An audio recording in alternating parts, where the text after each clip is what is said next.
భగత్ సింగ్ 94వ స్మారక జిల్లా స్థాయి క్రీడా పోటీలు ఈ నెల 22-23 తేదీలలో దల్పర్లి మండల కేంద్రంలో నిర్వహించడం జరిగింది. ఈ క్రీడా పోటీలకు జిల్లా నలుమూలల నుండి 40 టీంలు రావడం జరిగింది అని క్రీడల నిర్వహణ ఇన్ఛార్జ్ బి బాలయ్య తెలిపారు. ఈ సందర్భంగా ఆయన మాట్లాడుతూ క్రీడలు అధికారులకు శారీరక దృఢత్వాన్ని సాధించాలి అనే పట్టుదలను నేర్పిస్తుంది అని ఆయన అన్నారు. ముఖ్య అతిథిగా సిపిఐ ఎంఎల్ న్యూ డెమోక్రసీ జిల్లా కార్యదర్శి ఆకల పాపయ్య చేతుల మీదుగా క్రీడాకారులకు బహుమతుల ప్రదానం చేశారు.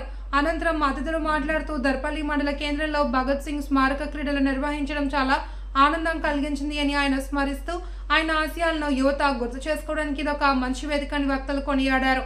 అనంతరం బహుమతుల ప్రదానం చేశారు. మొదటి బహుమతి వెస్ట్నగర్ తండా 7,000, రెండవ బహుమతి మేఘ్య నాయక్ తండా 3,000 చెస్, మొదటి బహుమతి జలంధర్ గౌడ్, ద్వితీయ బహుమతి గంగాధర్ గౌడ్, వ్యాస రచన పోటీలు మొదటి బహుమతి వివేక్, రెండవ బహుమతి సుదీక్ష, మోడల్ స్కూల్ ఎం అశ్వని కస్తూర్బా పాఠశాల తదితరులు బహుమతులు గెలుచుకున్నారు. ఈ కార్యక్రమంలో సిపిఐఎం ఎంఎల్ న్యూ డెమోక్రసీ జిల్లా కార్యదర్శి దాసు, ఏఐకేఎంఎస్ జిల్లా అధ్యక్ష కార్యదర్శులు వేల్పురు భూమయ్య, సాయిరెడ్డి, దేవస్వామి, కారల్ మార్క్స్, నిమ్మల భూమేష్ తదితరులు పాల్గొన్నారు. తల్లిదండ్రులు చాలా బాధపడుతున్నారు. దాని బెట్టింగ్ అనేసి ఆత్మహత్యలు చేసుకోవడం జరిగింది. దీనికోసము మామూలుగా అంటే పెద్ద పెద్ద నగరాల్లో మత్తు పదార్థాలు వాడేవాళ్ళు అనేది తెలుసు, కానీ గ్రామాలకు కూడా విస్తరించింది. ఇలాంటి జరగకుండా జరగద్దు అనేసి కృషి చేయాలని కోరుకుంటూ నాకు అవకాశం ఇచ్చినందుకు చాలా థ్యాంక్స్ సార్. Thank you. ఈ యొక్క గ్రామీణ స్థాయిలో క్రీడల పోటీలు నిర్వహించి జాతీయ స్థాయిలో పిల్లలు ఎదగడానికి ఇక్కడ నిర్వహించినటువంటి వారి ఇద్దరికి నేను ప్రత్యేకంగా దర్పల్లి గ్రామం తరఫున వారికి అభినందిస్తున్నాను. సంతోషం. ముఖ్యంగా ఇప్పుడు పెద్దలు చెప్పారు, ఏదైనా సమస్యలు వస్తే సూసైడ్ చేసుకోదు, వాస్తవంగా పోరాటం చేయాలి. మనం ఒక అంటే కామ్రేడ్స్ చాలా చెప్తూ ఉంటారు, ఎందుకంటే పోరాడితే పోయేది ప్రాణం తప్ప మరేం కాదు, విజయ తీరాలని చెప్పి మన యొక్క సిద్ధాంతం.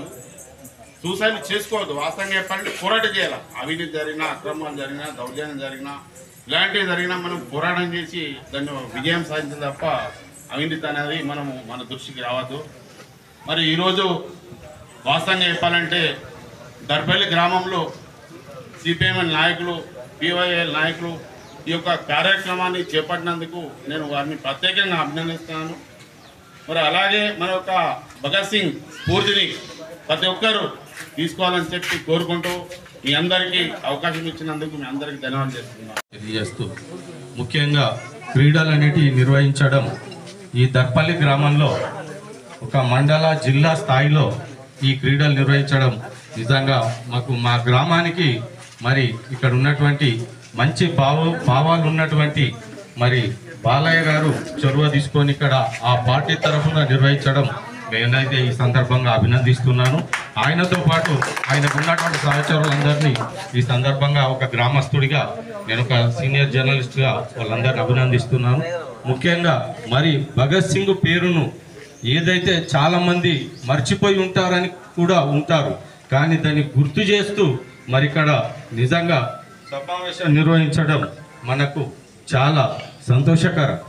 కాబట్టి మనందరం ఒకసారి మన భగత్ సింగ్ గారిని స్మరించుకొని ఆయన అడుగుజాడల్లో నడవడానికి ప్రయత్నం చేయాలని సందర్భంగా కోరుకుంటూ, అదేవిధంగా భగత్ సింగ్ గారి పేరును నేను సుమారుగా ఒక 20 ఏళ్ల క్రితం మా ఊర్లో కూడా చిన్న కార్యక్రమంలో ఒక చిన్న కాలనీ ఎస్సీ కాలనీలో ఇండ్లన్నీ తీసేస్తామని చెప్పేసి అప్పుడు ఉన్నటువంటి రాజకీయాలు తీసేస్తామని చెప్పి పెడితే అప్పటికప్పుడు ఒక వారం రోజుల ముందు నేను ఆ కాలనీకి భగత్ సింగ్ కాలనీని పెట్టి ఇక్కడ మన మాలగుట్టకు ఆ కాలనీకి ఆ పేరు పెట్టి ఆ కాలనీని పోకుండా అడ్డుకున్నటువంటి ఆయన పేరు ద్వారానే ఆ కాలనీని అడ్డుకొని అక్కడనే కాలనీ ఉంచినాం. అక్కడ ఉన్నటువంటి వారికి చాలామందికి ఇప్పుడు మళ్ళీ ఇక్కడ ప్లాట్లలో కూడా ఇండ్ల స్థలాలను ఇప్పించినాం. అంటే 20 ఏళ్ల క్రితమే ఈ ఊర్లో భగత్ సింగ్ కాలనీ పెట్టినటువంటి ఆ పేర్లలో నేనే ముఖ్యంగా ఉండి ఆ రోజు భగత్ సింగ్ కాలనీ పెట్టినాం. తర్వాత బైపాస్ రోడ్ అయిందిగా, తర్వాత దాన్ని పాత పద్ధతిలో మాలగుట్ట ఏరియా అని చెప్పేసి అంటున్నారు. కాబట్టి భగత్ సింగ్ గారిని నిజంగా ఆయనను స్మరించుకోవడం అంటే మనందరికీ అదృష్టం. ముఖ్యంగా మాకు దర్పల్లి గ్రామానికి కూడా అదృష్టంగా భావిస్తున్నాం. యువకులారా, క్రీడాకారులారా, ఈ ఆటల పోటీలు అనేటువంటి కామన్. గెలుపు ఓటములు సహజం. ఎవరైనా ఒకరే గెలుస్తారు, అందరు గెలవరు. కబడ్డీ ఆడినా కూడా 4 టీములలో ఒకళ్ళే గెలుస్తారు. కానీ ఓటమిని మనం భయపడే అవసరం లేదు. అది మనకు గెలుపుకు పునాది అనుకుని ముందుకు సాగాల, కానీ మనం ఆగద్దు. ఏ క్రీడ కూడా ఆటలను మనం ఆరోగ్యకరంగా ఆస్వాదించాలి.